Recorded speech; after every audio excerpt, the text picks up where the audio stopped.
Сәлеметсіңдер балалар, қазір әдебиетті оқу сабағы. Жақсыдан үйрен, тақырыбы малды пайдаға жарату. Мақсаты оқушыларға тақырыпты аша отырып, ата-анаға деген борыш, өсім деген ұғымдарымен таныстыру, адалдыққа, шыншылдыққа баулу. Балалар ой қозғау әдісі бойынша берілген тірек сөздердің кімге қатысты айтылғанын табамыз. Жарайсыңдар балалар, өте жақсы. Ыбырай Алтынсарин кісі екен. Ыбырай Алтынсарин балалар 1841 жылы дүниеге келіп, 1889 жылы дүниеден озған кісі. Ол кісіге балалар 180 жыл толып отыр. Ұлы педагог, ағартушы, жазушы, жастайынан ата-анасынан ерте айырылған. Атасы Балғожа бидің тәрбиесінде болған. Балалар, бүгін біз сендермен Ыбырай Алтынсариннің малды пайдаға жарату мәтінімен танысамыз. Бәріміз балалар бейнероликке назар аударайық. Ыбырай Алтынсарин. Малды пайдаға жарату.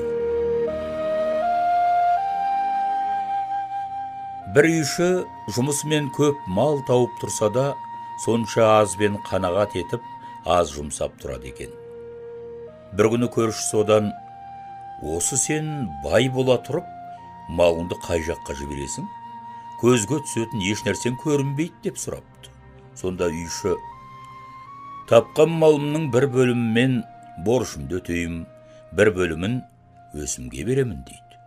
Көршісі, қойшы батыр екес, сенің борышың бар ма еді? Және өсімге қашан ақша беруші едің дейді. Сонда үйші, қарт әке шешеме берген ақшаларымды өтеп тұрған борышым деп білем. Өзімнен туған балаларға оқытуға, асырауға шығарған малымды өсімге берген мал деп білем. Балаларым адам болып, біз қартайғанда жақсы асыраса, олардың борышымды өтеген емес пе депті. Жақсы балалар, бейнероликті көріп тамашаласа, сұрақ-жауап әдісі арқылы балалар сұраққа жауап береміз. Мәтін не туралы? Көршісі нені білгісі келді? Үйшінің бай екенін кімнің сөзінен аңғардыңдар? Тамаша балалар, өте жақсы. Сұраққа балалар барлықтарың жақсы жауап беріңдер. Балалар, қазір келесі тапсырма тізілген моншақ әдісі арқылы берілген сөздерді ретімен кестеге орналастырыңдар. Жарайсыңдар балалар, өте жақсы.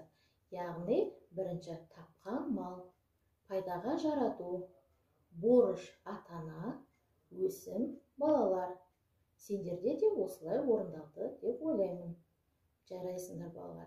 Қазір балалар дәптерімізді ашамыз, дәптермен жұмыс, бүгінгі күн ретін жазамыз. Берілген сөздердің байланысын табамыз.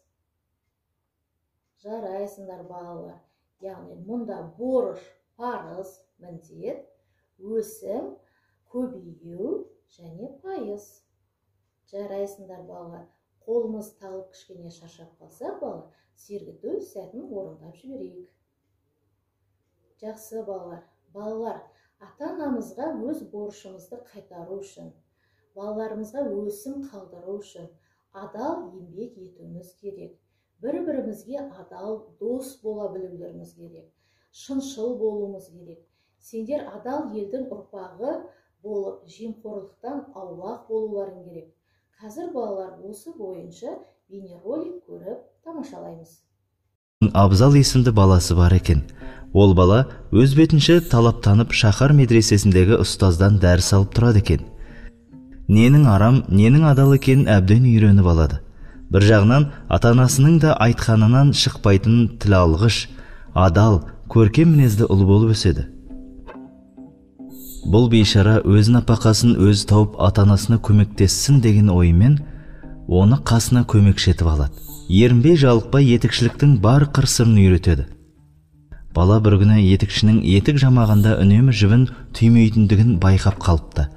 Аң-таң болған Абзал етікші ұстазынан мұның мәнісін сұрайды. Сонда ол, «Қарағым, етік жамағанда жіпті түймесем, ол етік көп замай қайта жыртылады. Сөйтіп оның егесі оны жаматуға қайта әкелмей ме?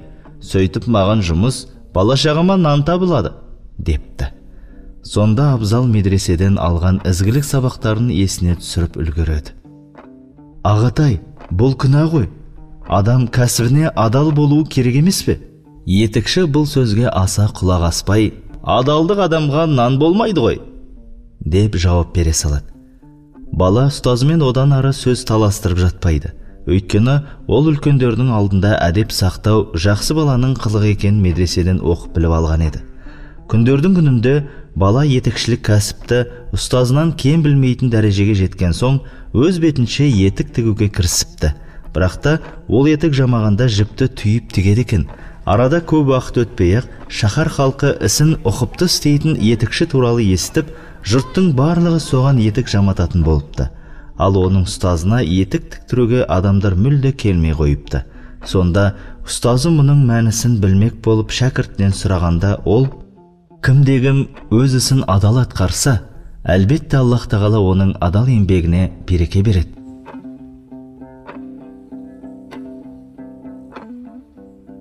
Баланың еңбекте бағы жануына оның медреседе алған білімі себепші болса керек. Өйткені ондағы ғалым кім қандай іспен айналыспасын, сол істің хас шебері болуы тиіс деп жиі қайталайды екен.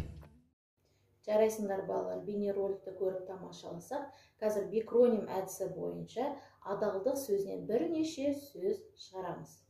Қане балалар, тапсырманы мұқият орындайықшы. Жарайсыңдар балалар, тақтаға қараймыз, яғни сендерде де осындай сөздер шықты деп ойлаймын. Адал, ақ, лақ, ала, ал, қызыл, ақыл деген сөздер. Жарайсыңдар балалар, бүгінгі сабағымызды қорыта келе, жақсы деген немене, жаман деген немене кестесін толтырайықшы. Тамаша балалар, яғни жақсы деген немене, оған адалдық, борыш, өсім, қанағат, шыншылдық жатады екен, жақсы. Жаман деген немене, яғни өтірік айту, өзімшілдік, білімсіздік, жалқау, сараңдық жатады екен. Балалар, бүгінгі біздің сабағымыз барлықтарға түсінікті болса, жасыл алма, яғни барлығын түсіндім. Сары алма енді түсініп келемін. Қызыл алма түсінбедім. Білік қоржыны бойынша кері байланыстарыңды жасаңдар.